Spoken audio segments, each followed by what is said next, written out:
Welcome back to the Eduverse Enigma podcast. This week, we're chatting with special guest Justin Kosek, an innovation coach at West Allis-West Milwaukee School District. This episode, we'll be diving into VR in K-12 schools, overcoming the barriers of VR in learning, and how we can make education more student-focused. You won't want to miss it. Hello, and welcome back to the Eduverse Enigma podcast. Very excited today to have Justin Kosek. Am I saying that right, Justin? Yeah, Kosek. Yep. Kosek. Perfect. Thank you.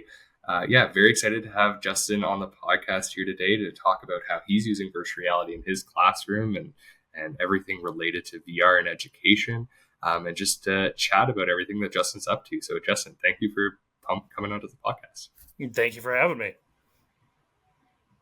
So I guess just to start off, to give everyone in the audience some context, whereabouts are you located right now? So I teach in, right now I'm in West Allis, Wisconsin. So I work for the West Allis-West Milwaukee School District. We are located right on the border with the Milwaukee Public School District, which is the larger school district in the greater Milwaukee area in Wisconsin. So we serve about 8,000 students in our district. We've got 2 high schools, three middle schools, and then 11 total elementary schools. Okay, amazing. And I guess before we jump into your teaching and the schools there, give us a little bit of background on yourself. Who is Justin Kosek? And in your own words. Oh, sure. Yeah, I'm an educator, been an educator for, this will be my 12th year this coming school year. So got into education a little late in life. I originally had gone to school back a long time ago for physical therapy. And ended up switching in kind of the middle of that. And I had a professor who said, hey, you seem really good talking with a lot of students. So he had offered me a chance to do an internship with him where I was teaching. And actually it was a class for him, which was philosophy. And I really did enjoy it at the time. And that kind of got me involved in teaching. So I knew I had finished actually in the end of that time with a history and philosophy degree. And I went back and then got my teaching license a few years later. And then started teaching after that. I am married, have 3 kids. My wonderful wife, Danielle, my 3 kids, Amelia, Blake, and Ainsley. They're definitely the reason why I love waking up in the morning, and education is definitely another part that keeps me going, but it's not the whole thing, but I do enjoy it. So. Awesome. Yeah, you definitely have to have that work-life balance, or maybe that passion-life balance kind of thing. Yeah, absolutely. Love it. And, that's quite the big change up going from, I'll just jump right into that. Like, it's quite the big change up going from physical therapy into teaching. I guess, what made you want to go into physical therapy? And then was it just that teacher that got you to switch over, or was there any other factors that got you to switch into the education space? So funny. It is a really interesting story. I've had a lot of interesting stories in my life, but so anyone who's ever gone into the medical field, when you're in the medical field, you're doing clinical practicum and things like that. You have to take certain tests just to make sure that you're healthy and going. And I had done some practicum in the hospitals, and I came back and they had done routine tests for tuberculosis, TB skin tests. And I actually produced a positive skin test. And so they had to give me like a medication that I had to use. And it was like a 9-month ordeal. And it was a little bit scary because it was like, wow, this is what medical professionals really have to deal with. And I haven't even really become a medical professional. And I really enjoyed the thought of helping people. And so it wasn't a stretch to get into education, because I definitely do enjoy that part of being there and being someone to support others. And so when my professor kind of caught wind, and it was a class that I had already taken, and he, when you're in I was at a smaller university that we had a professor that was kind of like our main professor that we could talk with for scheduling purposes or whatever, anything that you needed. And he kind of talked with me. He goes, well, why are you switching? And I had told him, and he goes, well, we talked a little bit more about passions and things like that. And I said, I really do enjoy helping people. And he had said, have you ever thought about education? And I had never really done that. And so I got into it, and we started doing the internship, and I really found that it's something I really enjoy.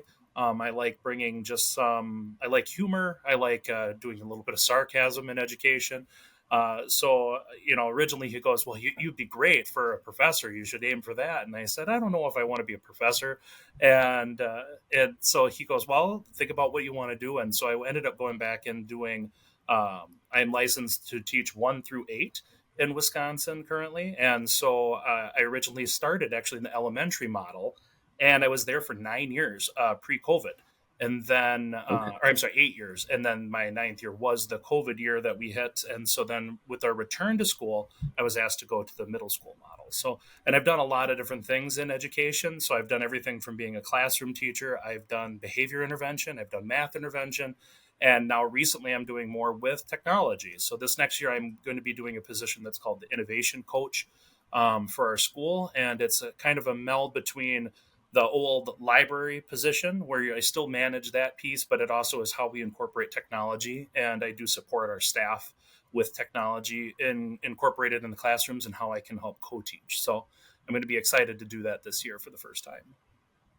Amazing. And that's, interesting to hear the switch over there. And I guess in that role, I'm assuming it's like a lot more than virtual reality technology, which we'll get into. So like, what are some of the other technologies that you'll be managing in that new position?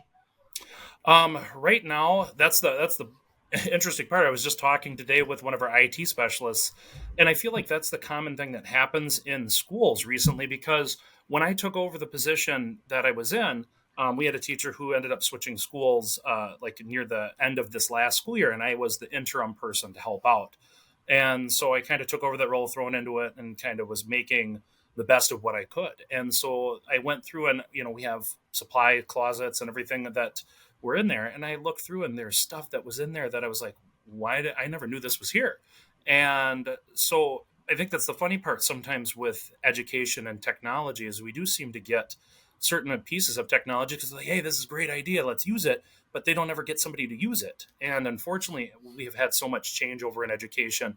Getting somebody who consistently is trained in something and then stays and produces that, it's rare. And to have them stay in a position where they find it useful and be able to share it with not only the students but other staff members to be able to use it in the classrooms for either projects or lessons. So I mean, some of the things that I was even finding was like, we had to found a set of like 15, they weren't GoPros, but they were like another model that was like a little bit maybe less expensive model, but they were fully wrapped. And I looked at the date. One of the dates on there was and it was pre-COVID, 2019. And I couldn't even believe that. I'm like, these are unopened. And I'm like, I don't know what I'm going to use them for, but we need to like start thinking about what we can use these for. And so, I mean, we do have VR, of course, as you mentioned. So that was the big thing. That was, to talk a little bit about that. So our district received a grant this last, would have been now over a year ago, working with Meta and Unity to get some VR headsets. So we got, their initial grant was 100 headsets that were refurbished. And with that grant, then the idea was, it was a partnership with also the company Zoe Immersive, and working with their executive to bring in their program, which is called Zoe, which is like a coding in VR. And so it uses just actual 3D model assets to start building and coding. So it's a more simplified version of coding for students. And so they came through and they did teacher training. So my principal last year came to me and says, hey, you know what? This is something we think you'd be good at. Do you agree? And I said, oh, absolutely. I'll try it. I would always try it. I love using technology in education and figuring it out. And that, I think that's that innovator piece that I like, is just like, hey, let's figure this out. What are we going to do with this and how we're going to use it? So we went through a training last summer with Kwaku Anning and Liz Nebo. They're from the San Diego Jewish Day Academy. And so they went through and they gave a training to us about how we could use this as a tool in our classrooms in a way that, increases engagement, gets students involved in, some authentic learning. And so we started training ourselves as, like he was teaching us, like he's the teacher and we're the students. So we would go through and practice kind of this model. And when I'm not going to lie, I'd never put on a VR headset before until last summer. And so putting on a VR headset, as any adult, I'm 40 years old. It was slow. It was not great. The first time I was there, I was standing and I was like, look at all these cool things in here. This is amazing. Almost fell. several times. There was a free app that was like, there was a roller coaster one that I was like, whoa, this is too much. And I almost was like, Yep. this is worse than a real roller coaster for me. I was like having a hard time. And then there was like, I think it's called Mission Space. There's another app. And I was like, I can't even do this one at all. Cause the zero gravity in the VR was so real, but you feel gravity. And I was like, I was almost that close probably to throwing up, but got within the program with Zoe. And so figuring that out, doing the controls and things for me felt so foreign. But we had 4 weeks that we went through the process. We were building and trying to develop these things like we were the students and coming up with these ideas. And so apparently, I'm not saying I was one of the best, but I definitely had a good grasp on what I had to do. I'm sure there were several others of our teachers that had a good grasp too. But I had already got thinking about how I could incorporate this within the classroom. And so this last school year, I was supposed to be coming in doing, funny enough, behavior intervention for my school. And due to a teacher shortage, I ended up coming in literally to the first day of school being told, you're going to be a sixth grade teacher. And I was teaching a class called World Humanities, which is reading, writing, and social studies combined. And then they're like, oh, yeah, and you're going to have this extra session of science because we had an overflow for sixth grade science. And so I was like, all right, I can do these courses. That's fine. No big deal. And so we came into the school year and I was like, okay, so this VR is coming. They told us sometime in the fall and sometime late fall, I should say, for our IT department to get it in and get it set up for everybody. And we were going to get class sets of 15 VR headsets, the Oculus 2s. And when we were getting the sets, that we could start whenever we wanted. And so waiting, time goes by, November, December, January, hadn't heard of them. So we just kind of, time goes by and you don't even really think about it. And then finally I heard that about late February that they were at the school. And that wasn't any fault of anybody's. It was, just the process was more overwhelming to get them in and set up for our district to use with like management programs. They ended up using Arbor XR as a program to manage, to make it more student friendly. So that way they're not messing with settings and things like that. And so we finally got them in. And so then that was finally the goal where it was like, are you going to start with this? Are you going to start with VR in the classroom? So then that was a whole issue going back. So I kind of derailed off of your initial question because I loved getting into No. So No, that was great. No, very, very interesting. And I guess from there, like you were saying, coming into the school year back in September, you had a bunch of ideas how you were going to use VR. Seemed like you were kind of getting at maybe some of the other teachers, they were picking up the technology, but they didn't know maybe how they were going to use it. Curious, between that September to late February when you actually got the headsets, were you at that point, had you like ideated a lot more and you were you were really excited and you were ready to jump into the headset, or had it kind of gone onto the back burner and then you had to remember how to use the headset and how you were going to use it in class? You hit that on the head with both. Yeah, it was a little bit of that. So yeah, definitely hit the back burner. As an educator, you're moving forward, you're looking at the next thing, planning units, and so getting through those pieces was hard. And I did have kind of a mindset where when I was told when I was coming in last year, it was going to be, hey, you could help coach and bring this into classrooms and co-teach. And I was very excited for that thought. Like, hey, I could be working on this. And I did that. Even though I was behavior intervention, I did work a lot with other staff members in classrooms to promote learning. But if a student was really having a need, they came and talked with me. And so thinking that I could still do that, but also incorporate this. And so here we get the fall come in. Literally, it was like the few days before we started the school year. They're like, hey, actually, sixth grade is what you're doing. And so, again, when that time went by, I was, getting more comfortable in the fact. I mean, I've taught for years, so I get it. You just something different you're planning for, but the process is still the same as an educator. And so, but you get into such a groove, especially when you start getting past, the winter breaks times and you get into For the sure. spring, and we're trucking towards spring break. And all of a sudden I hear, hey, VR headsets are here. And I was like, oh man, I don't remember how to use these. I better get them on. And so thankfully we had a teacher version that we had. So we kept that with us. So I got back on and kind of got re-familiar with the program on what I wanted to do. And so then the question came up was, well, what are you going to pair this with? And so and of course, nobody was hounding me. I want to say that too. So that was the nice part. I mean, they really did tell us like, hey, we want you to try it. Be comfortable. If you don't get to it, we know it was late coming out. There was definitely nobody like watching over my shoulder, like, hey, you better do this. So I was just kind of the person that was like, I'm really excited. A lot of my population, I do have to share that, of students that I work with at my specific school. We're at, I think our population is like 92% low income families at my school. We're a very diverse school. We're about 1/3 Hispanic, 1/3 Caucasian, 1/3 African American. And so it's, I mean, pretty even split, a few percentage changes year to year. But the one common theme is that low income for our families. And so when I talk about working with my students, they're always students that, unfortunately just don't have that many things. And so when I brought up that, they saw that I had a teacher version here, and as we were getting closer, so they're like, what are you doing with that? And I said, we're going to be doing something with that.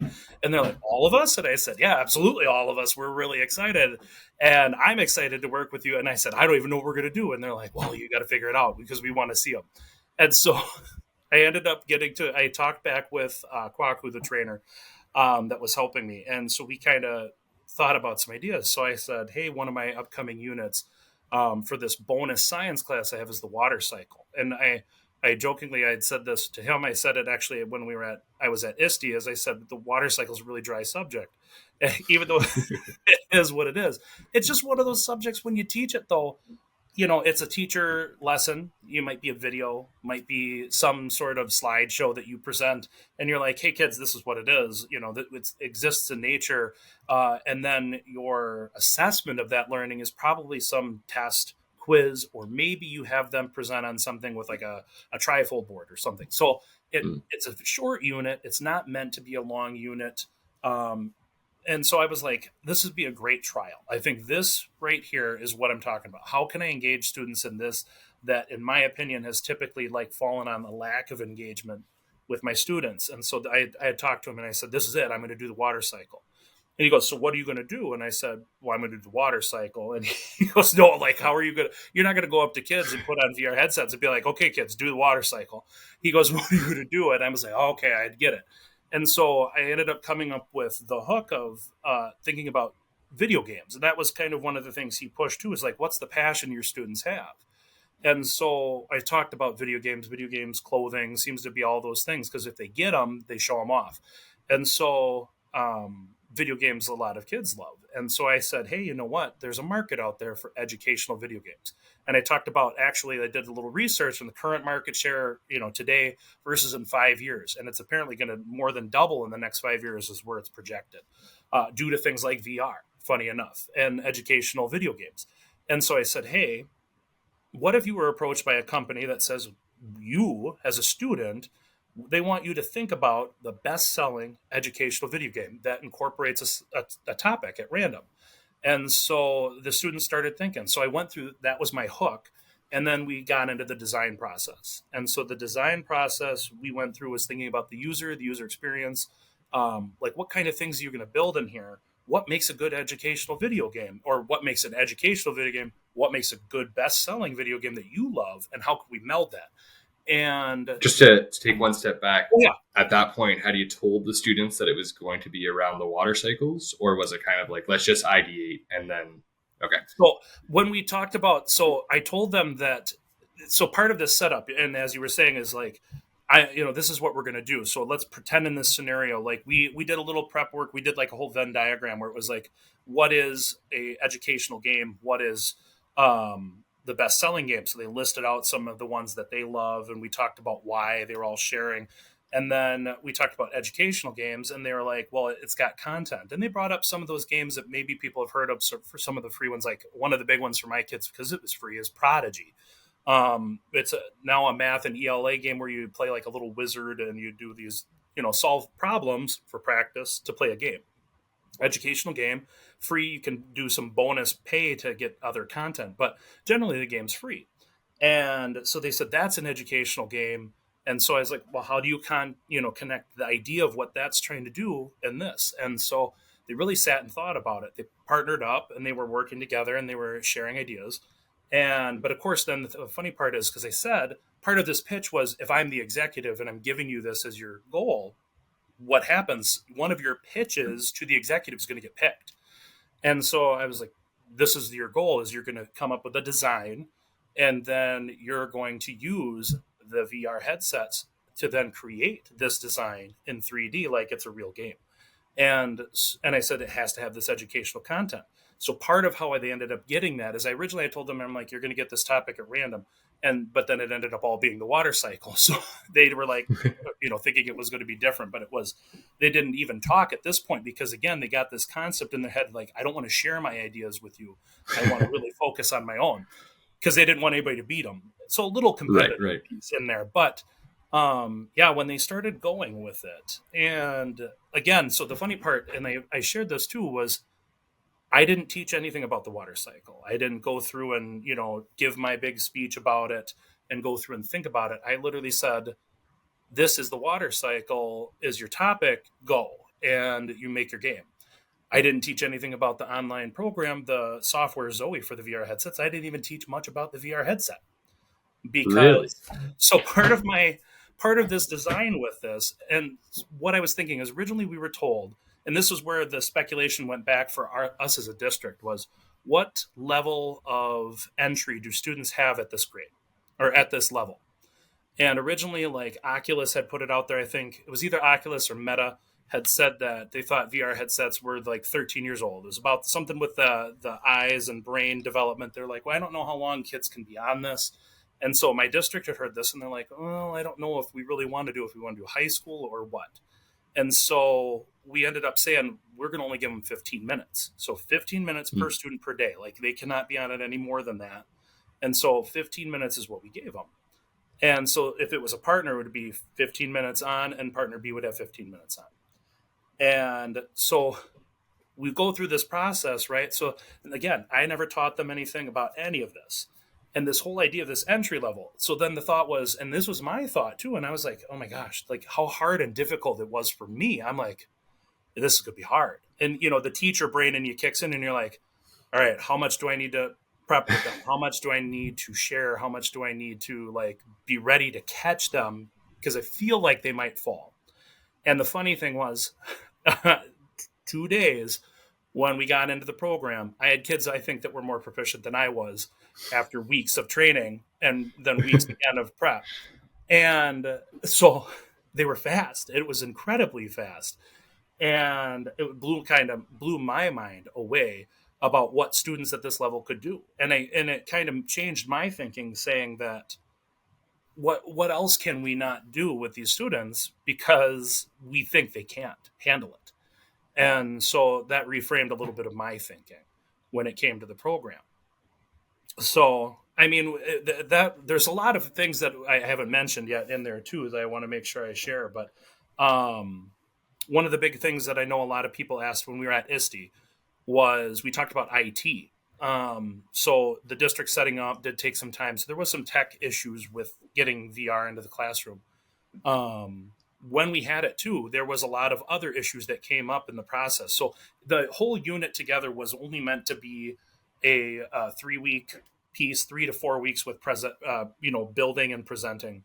And it ended up taking a decent amount longer because for the initial time in my district, I was like the first person who was like going through these waters, sailing this course, And so one of the first things we figured out, and it took a while, because we tried to get them logged in, and we had all these accounts set up through IT.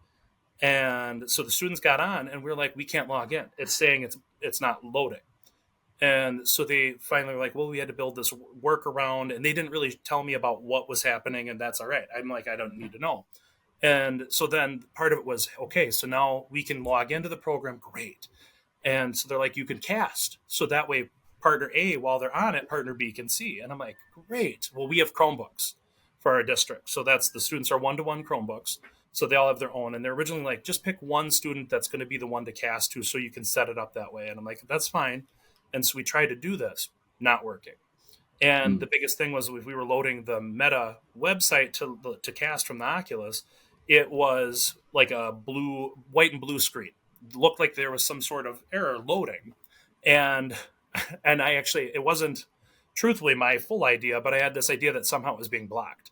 And so sure as all they go, wait, Meta's owned by Facebook and our district blocks social media. So they're curious. So sure as all that ended up being what it was.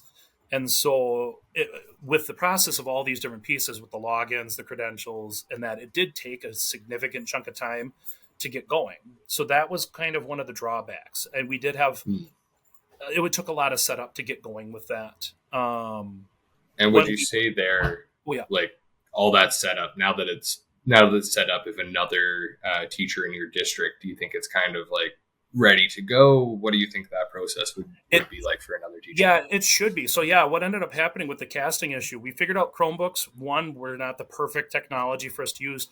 We do have mixed technology. So some schools use Chromebooks, some schools use iPads. And so the district had some iPads. They're like, I bet you these will work a little bit better for the Oculus casting because there's the Meta app, or the Oculus app, I should say. And so we went through and we tried that, and that worked so much better. And so now, after that, we got a set of 15 iPads. So that was another part of our delay. It was, we were waiting for, we got this set of 15 iPads that were paired with the Oculus headset. So now my students know when they come in, they walk in the door, right away, partner A goes and gets the headsets and the controllers, partner B gets the iPad, they get set up and they're ready to go in 5 minutes, where previously that wasn't even possible. It took so long just to get set up.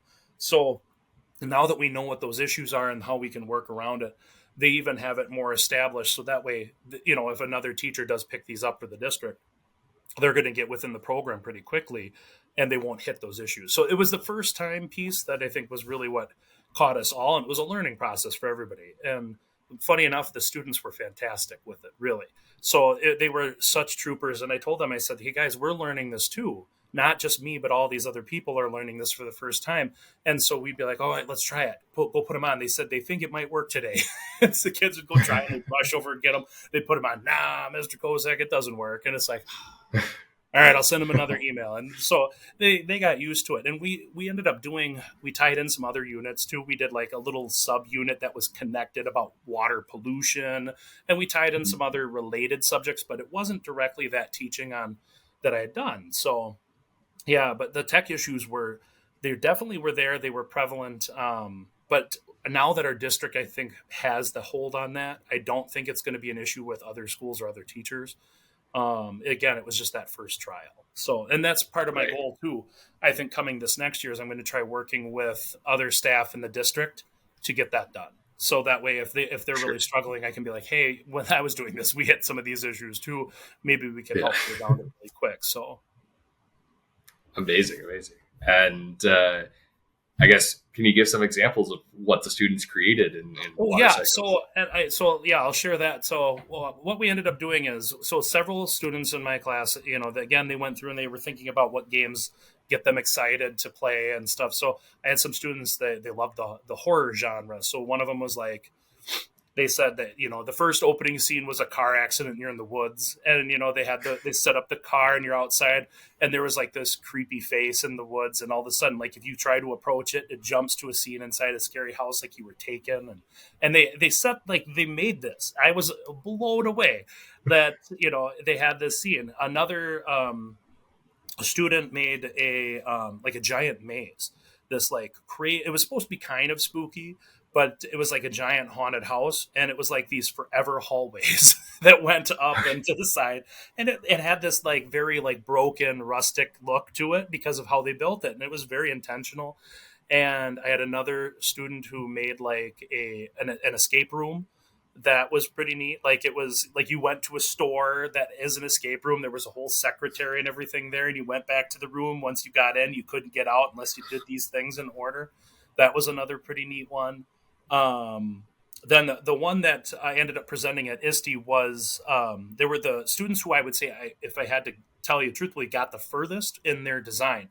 So, and I should say that's part of the design process. So all the students went through with the idea and I had them storyboard out. So, and I said, people who make movies, people who make games, you storyboard. What's your beginning scene, second scene, and so on, and your transitions and all of the above. And so they storyboarded out these things. So one group that had storyboarded the out and had gone through their whole storyboard in the creation process were these two boys. And so their design was, they loved the idea of like the fantasy role playing kind of game. And so they created this world where there was a dragon that disrupted the water cycle with its intense fiery breath. And you, as the hero, had to restore the water cycle and save the world. And so they go through and they set up this opening scene where, you know, you have to do a few things within it that talk about, what is that sound? Is it a dragon? And you open the door, there's the dragon. If you walk out, as second you walk out, you get put in a dungeon because it caught you right away. And so they had to go through, and then the dungeon, you have to escape the dungeon through a series of questions, and then you get to another place and it's a puzzle, and then you have to do that in a certain order, and then you get to another scene, and then it's like the dragon finally, like a fight, and you had to like throw a sword into the rock and the rock breaks. Anyways, it was all these things, and it was really impressive. Now, the first thing, and this was part of it, so I mean that was what they made, all these fantastic ideas. That was one amazing part. Their creativity with it was really high. But the things that were some of the unexpected pieces. So ultimately my goal in making it was, I wanted them to engage with the content at a higher level. I wanted them to think about not only and learn independently what that content was, but how could they incorporate it into this game to make it interesting and fun. And so then they did that. There was no doubt about it that they understood that content and were incorporating it in their own way. So that was already checked and done. The side pieces. To stop there really quick, I'm curious, like, I can understand what you said with the dragon there. Like, he's disrupting the water cycles. And then from what you were saying and from an article that I read before, I understand that you're like answering questions that are related to the water cycle. Yeah. Is that the same for like the other games, like the haunted house type thing? You're answering questions related to the water cycle to escape from the escape room or from the house. The escape room, I know they had they had it where the door closed, and then it was like you had to move this ladle from like the shelf into this bucket, which made it like this cloud rain, and then it had like a text box that described what was happening. And then it like left out a word or something that was there. And it was like, you had to find what that word was. And that was like your next, like, it was really like, I was really impressed. I was like, this is impressive. Cool. And, you know, and again, the different levels of what they got, you know, so this was the group of students who did that one. They got through, they wanted more than what they had. And, which was great. Their storyboard was fantastic. And they built in all these scenes. They only got through the one escape room. And that was like, how they approached it with creating interactions in the game. Like, if I touch this, this happens. Some were really quick on that, where some took a little bit longer to really develop the interactions they wanted. And so, yeah, to answer the question, I guess they all included some level of the water cycle in different ways. And so either it was like a text box question, or touch this to this and that activates. And then like it might give you a clue of where you can find it, like all sorts of different things connected to it. So, but yeah, and the cool part too that came with that then was their problem solving skills. That was ridiculous. I wasn't even prepared for. So the program itself, Zoe, like any good program, has assets that you're going to put in it, right? Well, the asset library is limited. And so I didn't tell them what it was in it. I didn't give them a preview of it from the beginning. I just said, you know, you're going to make it. So like the group, specifically the group with the dragon, I had several conversations with them because they're like, okay, Mr. Kosek, we want to build this dragon creature that we want. Originally, they said monster in their initial design. There's a monster doing it. And I said, okay, well, what are you going to do for this monster? And they said, well, that's the problem. There's no monsters in the assets. And I said, okay, well, what can we use? I said, right now, build out your storyboard, because even if you described it and said, this should be a monster, but I don't have a monster, what were you going to do? And so they're like, they put in a asset of a bear, and they made it really big. They expanded it to be like the monster size that they wanted and put it up there. And so then in another scene, it was like a few days later, they were building their dungeon scene. And this one, was probably my favorite problem solving piece, because there's two actually, but they went through and they're like, we want to build this dungeon. okay, so what are you going to do? Well, we have the idea to build a wall. There's no rock walls. There's no like musty looking walls. There's just these white looking like you're in a house, like what's behind me, flat white Right. walls. And Drywall. Yeah. right, and like drywall, like you're in this drywall dungeon. And they said that, like, this doesn't work, Mr. Kosek. I said, okay, build it anyways. And so they started setting up the dungeon and stuff. And all of a sudden they go, there's no jail bars. And they go, okay. I said, just figure it out, guys. You got this. You're doing so good. And I walked around the room. I bet you I was gone 5 minutes. 5 minutes total. I came back, and sure as all, they're about half to 3/4 of the way through making jail bars. And I'm looking at it. I'm like, gosh, those look good. I'm like, what are those? And they go, they're chopsticks. And I'm like, what? And they go, the game had chopsticks. We just like, made them really big, and we put them up. And so we just alternated them so they look like bars. And I'm like, I just was like, no, you didn't. And I'm like, there they are. It was fantastic. Another one that was, and it blew my mind, problem solving, is I had this pair of girls that were working, and they were like, this was the escape room. Now I think about it. And they were like, we want to have a fake wall. And they said, why? And there's like, because the door is behind it. And so, but you have to, when the last step, was one of their final steps they were working on by the end. And so they were like, well, how can we do that? How can we make this happen? And so they ended up they built the regular room with the regular door. The door opens through an interaction that they set. And they ended up putting a floor piece that matched the other walls up in front of it. And when I was even in the room, see, I didn't even know this. They told me they were having a hard time with it. And then again, I think this was like a day later, I said, just try to figure it out and see what you can do. And if you really can't, maybe we'll see if somebody else has ideas, or I'll think. And so I came back, and all of a sudden I'm like, they're like, go look.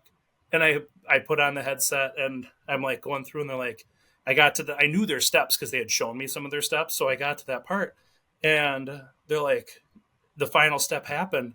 And I forget what it was. You had to like put something on this like plate, and all of a sudden, like, I turned around, and there's the door. And I go, how did you do that? And they go, well, we put the floorboard there, and then we made it where then that would move, and we put the one outside wall where it didn't have, collision. So then the piece could move to another point outside of the wall on the interaction. And then they added the interaction where then that wall gained collision. So it literally left and then disappeared, and you couldn't get it out. But now it looked like the door appeared magically. And I was just floored. That's incredible. I was like, that's fantastic. And again, I struggled with making a building. Right.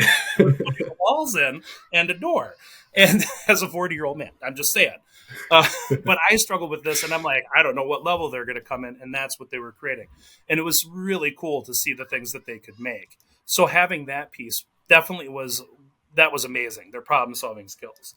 One other bonus that I loved was their collaboration, and I could say leadership, if you will, and cooperation with one another. But so I would have things that would happen where even sometimes if it was small things, again, based on the students' levels, but I have a kid who would come up and say, well, Mr. Kosek, I'm having a really hard time with this. How do I make this where the button switches on for this? And as they're telling me, and I'm like looking at their iPad, and I'm like, okay, what are you trying to do? And they're telling me, like, all of a sudden, like, I have a kid over like back here, and they're like, I got it. And they come over, and they're here, and they're like, oh yeah, you just didn't do that, like this, yep, that. And then they're gone. And I'm like, what did you just do? And they're like, and they were doing this. I didn't have to do anything. And I laugh because, like I said, when I was at ISTE, I told so many people this, and it was so true. I literally felt like I wasn't teaching. I felt like where, you go through the traditional model where you stand up and you teach. My 43-minute class was the science class that we went through on a daily basis. They came in, 5 minutes was, they knew it. I unlocked the cabinets with the devices, and partner A got the headset, partner B got the iPad. They sat down within the first 5, and I had a timer because I told them we were staying on that 15 minutes. And so they got those done. And partner A is already up, setting up their Guardian in the headset and everything, and they're ready to roll. Partner B is getting it casted. And then all of a sudden, like, the timer goes off, and they know I'm setting 15 minutes. Here we go. Partner A, they're talking, they're communicating. quiet, so quiet, ridiculously quiet in that classroom, minus that conversation again, because they don't want anybody to steal their ideas. Right. Minus to me. And if they got stuck, then somebody else would shoot over. But we got to the point where like it was just so quiet. And then, timer goes off. We had it set where they take off the headset, the other person puts it back on, bam, 15 minutes, they're on. The other person's watching, talking. And all of a sudden, that timer goes off and it's like, okay, we got 5 minutes, put it away. If you have any questions, talk to me. And like, they're doing this real fast. You should see it, Mr. Kosek, talk to me tomorrow. Like, come by and look at this. And all of a sudden bell rings, they're gone. And I was like, what did I even do? I opened the cabinet and I took attendance. That's about what I did. And then I made sure that they were in here. And so, and I had mentioned, definitely a lot of staff had asked, well, do you feel like it was a higher engagement piece? Absolutely. Their level of what they came into and talking about. I had parents talk to me about like, hey, what's my kid doing? What are you guys working on? Where you don't have that kind of parent involvement. I had students that, before the unit were somewhat tardy on a regular basis, and they would come, they liked class, but it wasn't still their highest priority. But now they got to do VR and it was creating something that was their own, and they started coming now too. And then that piece, just having more attendance and, kids that came regularly, and they were happy to be there. So in the end, I mean, there were all these benefits of this that I never foresaw with using it. And I do know I had somebody else ask the question, do you think this is because VR is the new and shiny toy? And it's hard. Because I mean, I get what people are saying when they say that, because I mean, think about our fascinations with like cell phones, right? The new iPhone, whatever is out there, like people line up and go buy it. And what's the new added feature? The camera's this much megapixel better, people will still buy it. And, I mean, I forget, I was looking it up because even when they asked me that, it made me think about it. But like certain technologies we've had, PowerPoint and Google Slides, those are already almost 20 years old, I think, at this point. And so, I mean, I understand what they're saying. So they're thinking if VR was around in 20 years, is that going to be the case? And so part of me does I think that's always the way that technology is going to go, right? Like, I think when I was in high school, like we barely had several computers in our school. Like there was no cell phones, period. Now, like technology's advanced so much, it's really hard to truthfully predict where it's going to be.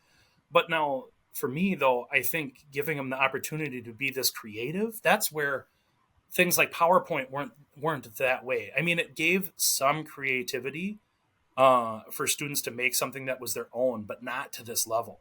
I mean, this is an immersive world. They're making decisions on interactions where before it was like you click a slide and it's the next thing you see. This is truly a deeper level of learning than we had seen previously. And so I think, truthfully, it is here to stay. What you use might change, but I think within the possibility of what we're going to do, I do think it's here to stay.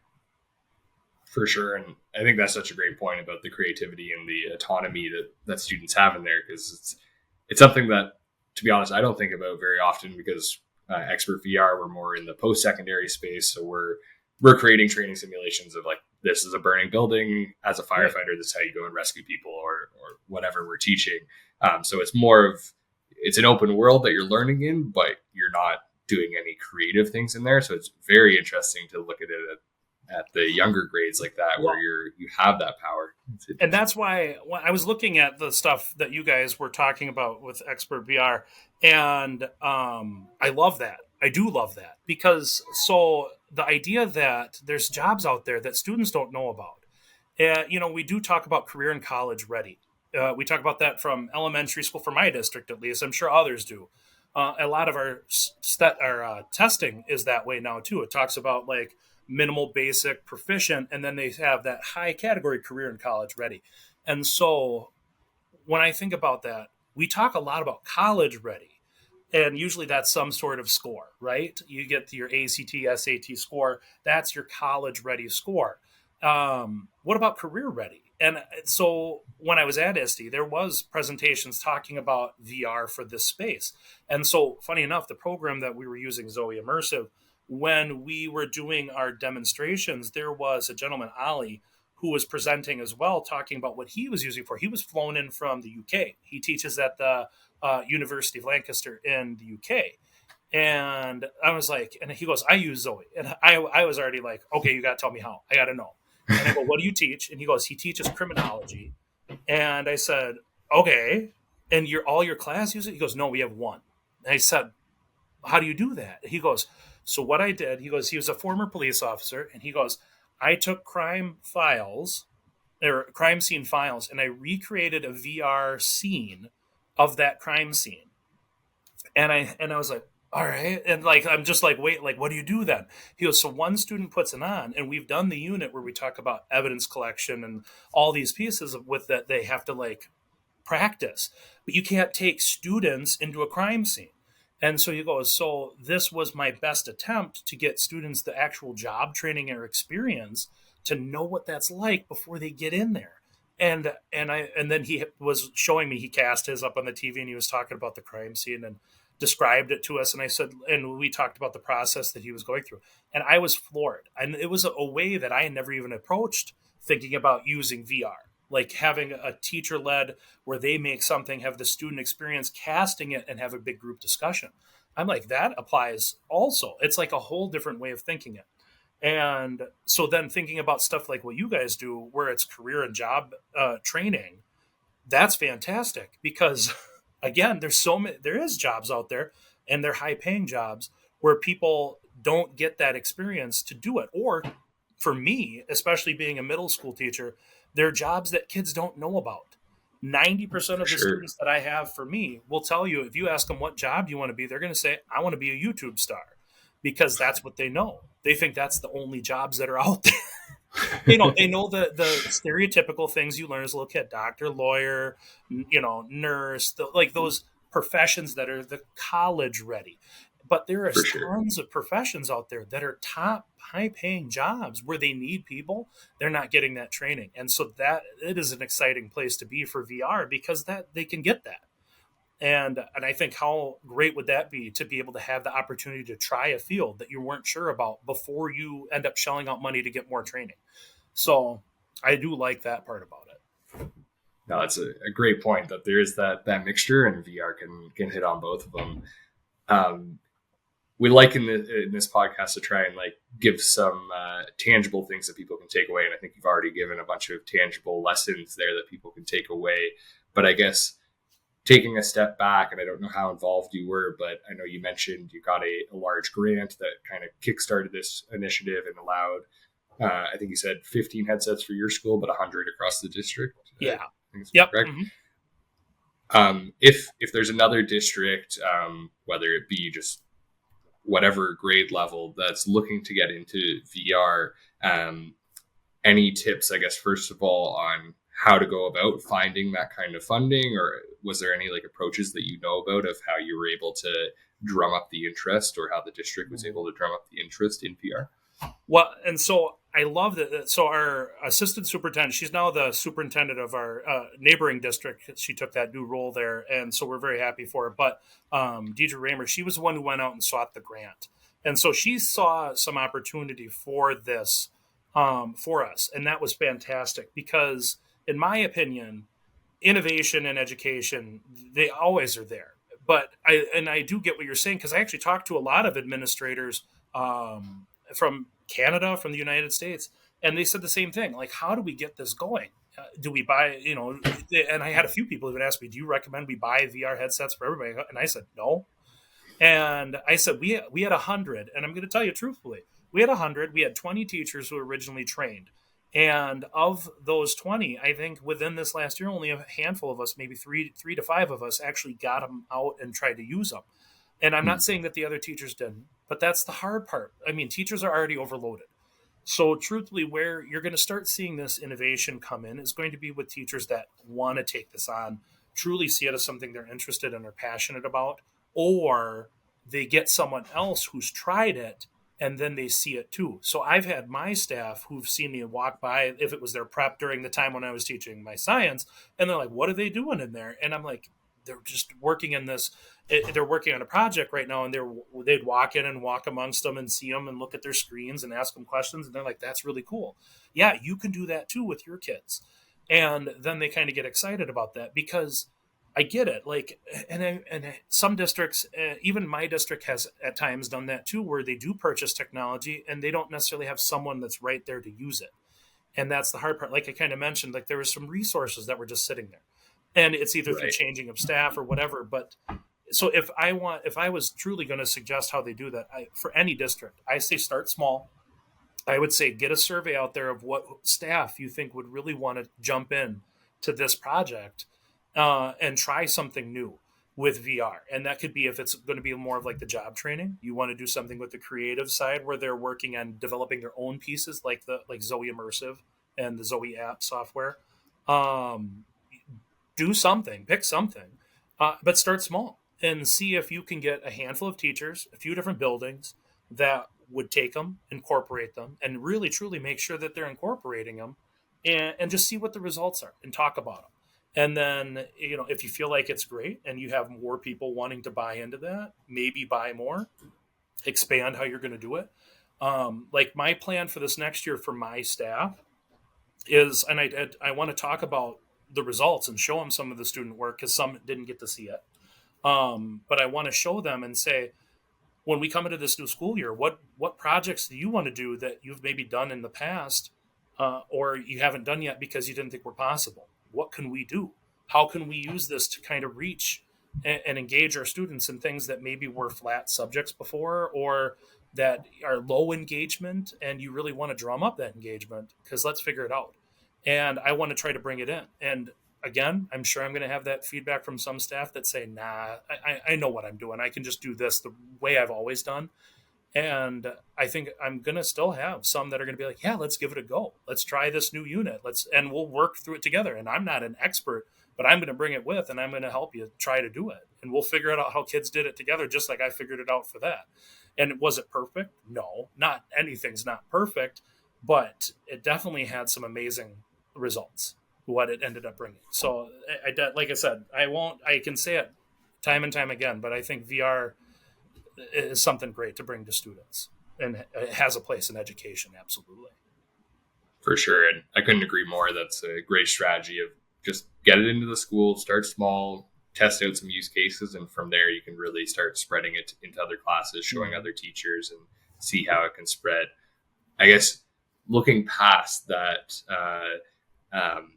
that early adoption type point, and I know you don't have a crystal ball, but what do you think are some of the other barriers of mass adoption of using this? Is it mainly the cost? Like, let's say there's a pilot running in every school across North America, or like something around those lines where it's just at that tipping point from early adoption to next. What do you think are some of the other barriers that need to be overcome? One is going to be cost. I mean, you're looking at so many schools already, struggle with technology, aging. I know for my district, we have the kind of a small crisis going on with aging buildings. If you're not in a school district where your buildings are up to date, we're talking about potential referendums coming up for some of our school buildings are over 70 plus years old. And so I know that right now is probably a huge priority for a lot. One-to-one technology seems to be already out there. So some school districts don't even have that capability yet where they're doing, Chromebooks or iPads or something one-to-one. Maybe they have a classroom set of Chromebooks that they use for a whole grade level, and then like certain classrooms have them. We're still struggling with that. So definitely the technology, the hardware costs, I should say, to incorporate that. Because like even I'm thinking for me, I truly do feel blessed to have the 15 headsets, and I have 15 iPads to make it all work. And I can use that within my building to really, go into a classroom of up to 30 kids, have them work together and create something. But again, that's one set for my whole school. And so I think that's one issue that really comes up. The second piece I can see a lot of schools struggling with, in my opinion, is what? What is the thing that you're going to tackle with it? Like, you have to kind of identify what's your end goal. Is it something like, having that secondary career training, and you want to adopt a larger program like that, which was fantastic, and I wish I had it. when I was in high school to do something, to see something like that. Um, is that where your goal is, or is it like kind of something like I am doing with it, where it's just that creative side, giving students the ability to experience something like coding in VR and give them that like creative template. So, and so many people, if you've never done VR, I didn't do VR as of a year ago. I would have, if you would have said, what's a great app? I would have been like, I don't know. I didn't know. And now I've gotten to see so many, and it's amazing. If you're not on it, I like just previewing things and seeing what's out there now, because the way we can go is like it seems like almost an unlimited set of possibilities that you can do. And I'll be excited to see what I can do for my students in the future and what staff want to do. I think that, talk about a great way to engage your staff and have them feel supported. Like, hey, you want to do a really cool project? Let's try it. Let's try that. Let's try it with this. And so that's a fun part too. But yeah, I definitely think where or with what are you going to aim for, and getting the hardware is going to be the two biggest tackles. For sure. Okay, makes a lot of sense, and hopefully, yeah, over the coming years, the price of the hardware continues to come down, just like we've seen with all other technology. And then I think with that, we're going to see more amazing teachers like yourself that are putting out these use cases and showing how this technology is being used, so that there is some sort of framework or standards to lean on where you can kind of know, okay, this is how I could use it in class. Right. Amazing. I guess just a couple last questions, because I see we're coming up on the hour mark here. I guess just curious, metaverse, it's like a term that's out there and a lot of people think about or talk about. How do you think about that term, and how do you see it relating to the education industry and space? I feel like the first word that jumps in my mind, you say metaverse, is just the future. I think when it comes to education, I see it as a set of new possibilities that we have not defined and haven't imagined yet. A few years ago, we talked about that. I forget what that statistic was right off the top of my head, but it was something like that. I think it was like 80% of the jobs that our students that we were teaching are going to get haven't been created yet, because of new technology and that rapid evolving technology. So it went from education, in that mind, is going from a place where we have to think about what we're teaching to how we're teaching, because what skills are we giving them to be able to incorporate and tackle those new things in the future? So when I think about things like the metaverse, I do think about future. And I do think about limitless possibilities, because again, there's things that haven't even been designed yet. And then I think of these students getting this technology now. Again, I struggled with it, but I haven't had experience like them. But in their hands, that's the future. They're going to be able to create things even greater than I can imagine now. And they already were doing it at sixth grade. And so I think that's what I definitely envision for that. Awesome. No, it makes a lot of sense, and I couldn't agree more. I guess to dig one layer deeper then in that question, you said the metaverse is kind of the future of education. How would you describe just education?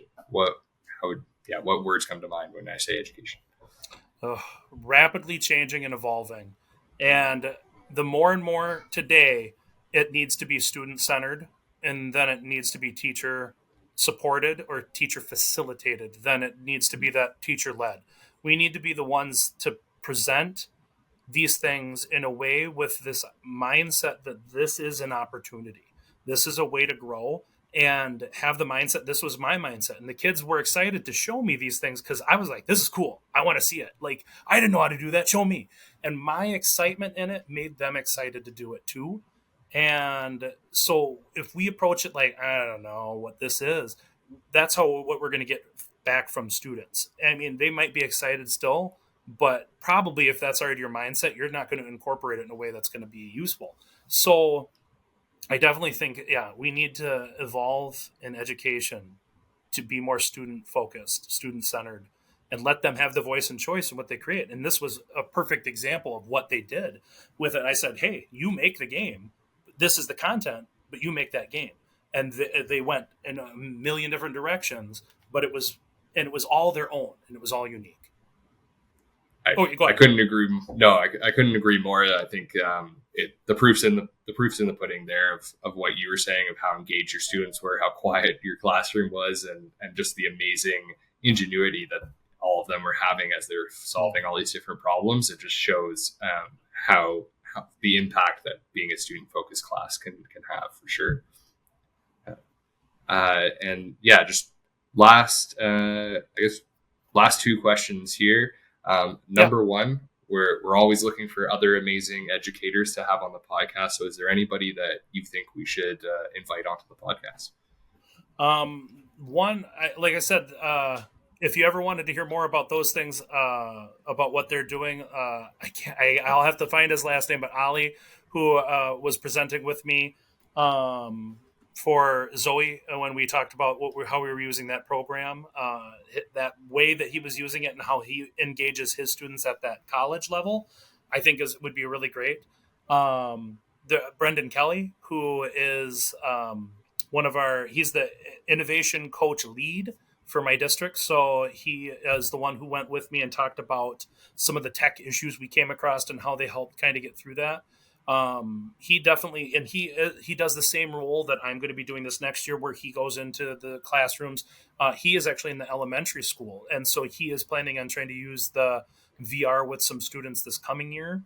Now that he kind of helped get it rolled out with me, getting it to make sure it works in the classroom, he's going to be trying that too. So he just was a wealth of knowledge coming with all that back end information about how it gets set up, using like the program Arbor XR to how we manage that for the district and how we set up all the devices.